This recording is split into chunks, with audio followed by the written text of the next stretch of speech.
hogy a sajtószabadság. Magyarországon ma számos nyugat-európai országnál jobban érvényesül a sajtószabadság. Ismét a sajtószabadságért tüntettek Budapesten. A sajtószabadság a jövőben is meg lesz. Mai este témája a sajtószabadság. Az, mert enélkül nem lesz itthon fejlődés. A demokrácia már csak ilyen.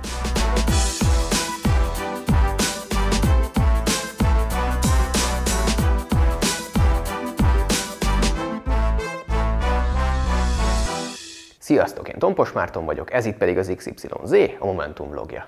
A sajtószabadság ügye az utóbbi időben elég fontos kérdés lett itthon. Erről beszél az ellenzék.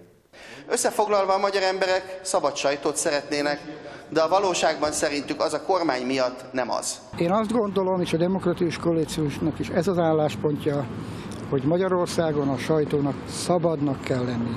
És a kormány is fogalkörömmel tiltakozik az ellen, hogy ők bármilyen szinten is befolyásolnák az itthoni sajtót. A kormány nem foglalkozhat a médiumok piaci átalakulásával, és nem avatkozhat be a tulajdonosi döntésekbe. De arról, hogy mit is jelent a sajtószabadság, és hogy miért olyan fontos, már nem igazán beszél senki. Nézzük is meg egy picit közelebbről.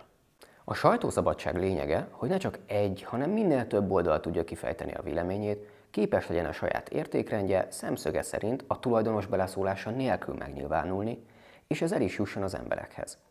Ez azzal is jár, hogy ezek a csoportok mind jobban be tudnak vonódni a politikába, és hatással lehetnek arra.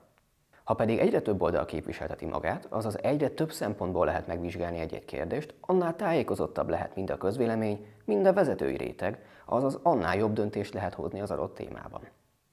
Ebből következik a demokrácia egyik alapvetése, hogy minél több ember tudja kifejteni a véleményét és hatással lenni az őt érintő döntésekre, annál valószínűbb, hogy jó megoldások születnek, nő az átlagos tájékozottság és fejlődik az ország.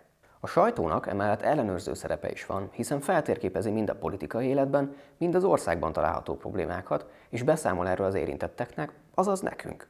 Ezért is hívják a negyedik hatalmi ágnak.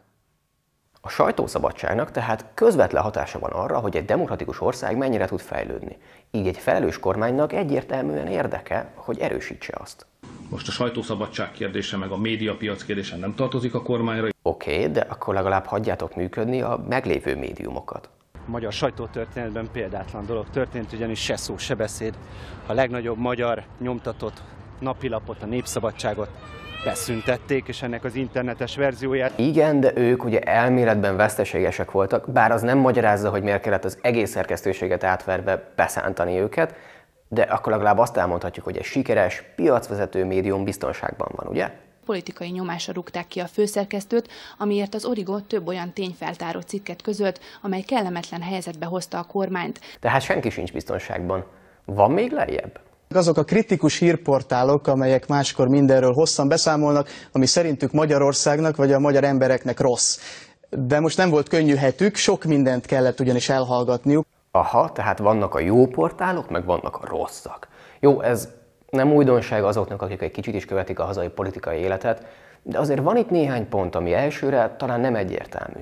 Egyrészt a propagandagépezet tagjaival, ugye a TV2-vel, Origóval, 888-al, Riposzttal, Pesti srácokkal és társaikkal nem az a gond, hogy bemutatják azt, amit a kormány sikerként könyvel el, illetve kritizálják az ellenzéket, mondjuk a hírhamisítás az tényleg para, hanem hogy csak ezt teszik. Mert ez így nem újságírás. Az újságírás alapja, hogy kritikus. Mindenkivel szemben.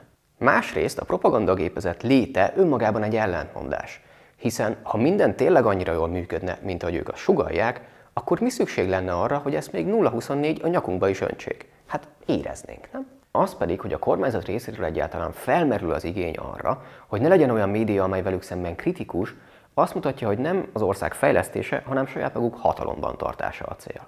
Mi a Momentumban viszont kiállunk amellett, hogy minél több kritikus sajtótermék legyen itthon, és titeket is arra bátorítunk, hogy hallgassatok meg minél több oldalt, illetve rendszeresen látogassatok el olyan honlapokra, amelynek tartalmával valószínűleg nem sokszor fogtok egyetérteni. Tudom, ez így elsőre fárasztónak meg időigényesnek tűnik, de elég gyorsan meg fogjátok találni azokat, akik tényleg tudnak úgy érvelni, hogy ezt érdemes legyen követni. A lényeg, hogy egyik oldal állításait, se a tévéjét, se a rádiójét, se a balt, se a jobbat, se a nyomtatott újságcikk, se a videoblogger gondolatmenetét ne vegyétek át kritika, illetve a többi oldal meghallgatása nélkül. Mert minél többen fogunk így tenni, annál jobb lesz ez az ország. Mi a Momentumnál ebben hiszünk, de kíváncsiak vagyunk arra is, hogy ti hogyan látjátok a sajtószabadság helyzetét. Szerintetek mivel lehetne fejleszteni a hazai állapotokon?